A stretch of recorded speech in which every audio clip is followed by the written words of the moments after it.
So if you're looking for a comfortable and light running shoes, I will suggest this Adidas Light Racer BYD shoes in black.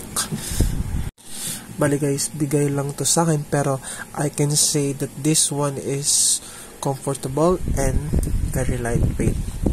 So ito na nga, this is just a quick review kasi ayoko na masyadong drama. So let's talk about the design. The design is pretty much simple lang naman. This is a mesh, so breathable siya guys, and of course the Adidas logo, and you have this Adidas Cloud Foam, and yes, they are using their Cloud Foam technology. Ayan. And also, it has a Ortholite sock liner, so for dagdag comfortability. I like the design here. Ito. Tapos ito. This is so detailed for me. At saka, syempre, pag bibit-bitin mo, diba? Ayan. So, sa online, this is about 3,800. Pero sold out na sila, and I don't know now is the, I don't know kung ano na yung market value nito. But this is so lightweight talaga. I'm so excited to try it on guys, and to let you see how beautiful it is. Yes, beautiful kasi bigay. Pero I'm a very appreciative person kahit ano naman ibigay nyo sa akin guys, basta galing sa inyong kaibuturan ng puso. So no further ado, let's try it on.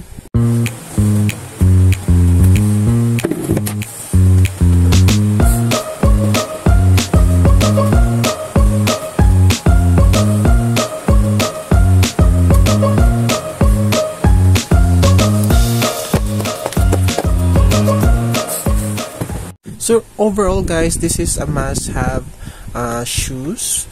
Perfect siya sa pang araw-araw, walking, jogging, and even for training. Pero hindi ko siya masasuggest sa mga basketball games, volleyball games, ganun. Although the comfortability is andun talaga, pero kasi this is a running shoes. I don't know lang sa mga ganyan na mga sports kung maho-hold niya yung mga ganun na impact, kumbaga. Also pala, the fitting is maluwag sa akin talaga kasi I'm size 10 and this is 11.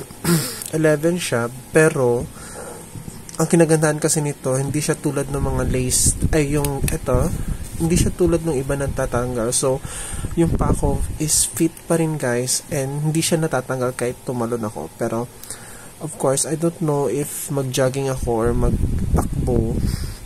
Pero, secure naman eh.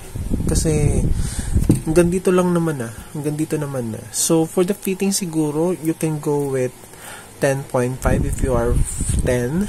Ganon. Kasi, konti na lang naman yung diferensya.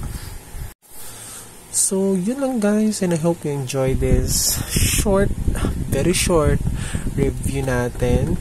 And yeah, this is good for me. Ayan. Bye!